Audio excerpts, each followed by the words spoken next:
Assalamualaikum warahmatullahi wabarakatuh. Pengasas Hot Burger Malaysia, Muhammad Asri Hamid atau Asri Janggut, tampil menjawab dakwaan netizen yang mengatakan dia mempunyai rekod jenayah kekerasan, memukul isteri dan menyeleweng wang syarikat. Muhammad Asri, 42, berkata kejadian itu berlaku ketika dia masih muda dan sebelum mendapat hidayah daripada Allah Subhanahu Wa Taala. Beginilah itu berlaku semasa zaman saya, zaman jahiliah, masa zaman muda saya sebelum saya diberi hidayah oleh Allah Subhanahu Wa Taala. Perkara itu adalah hal domestik antara saya dan isteri, sekarang bekas isteri. Masa itu berlaku krisis rumah tangga. Isteri saya masa itu membuat laporan polis dalam keadaan tertekan dan apa yang berlaku sebenarnya kisah lama. Tak pernah naik mahkamah, tak pernah didakwa, cuma sekadar laporan, tiada pendakwaan. Kes itu tahun 2012, lama dah. Bercerai pun pada penghujung tahun itu. Masa itu zaman jahiliah, zaman nakal saya, katanya ketika dihubungi. Asri Janggut berkata malam tadi bekas isterinya turut hadir bertemunya untuk memberikan sokongan dan menangis simpati melihat dugaan yang dihadapinya.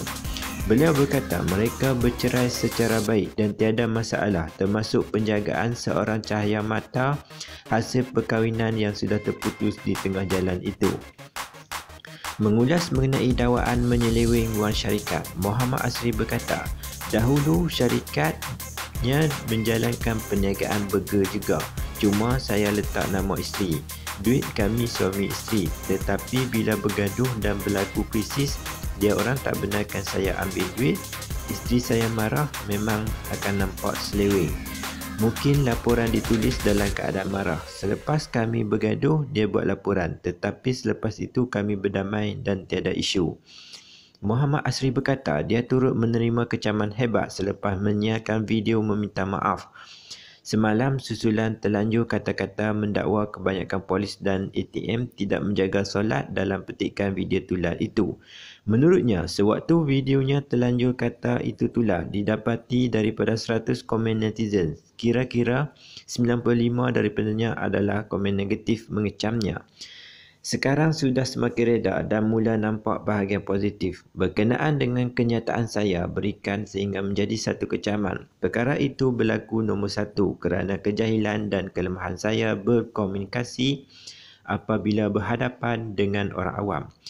Nombor dua, kejutan budaya apabila tiba-tiba diangkat di hadapan, tiba-tiba disanjung. Nombor tiga ialah hasutan syaitan. Selepas kejadian itu, saya bertambah matang, semakin berhati-hati dan saya kena perbaiki kesilapan dan kelemahan saya. Sekarang ini saya tenang, tiada apa-apa masalah. Saya dah boleh makan dan sudah boleh tidur lena. Semangat saya semakin kuat, katanya.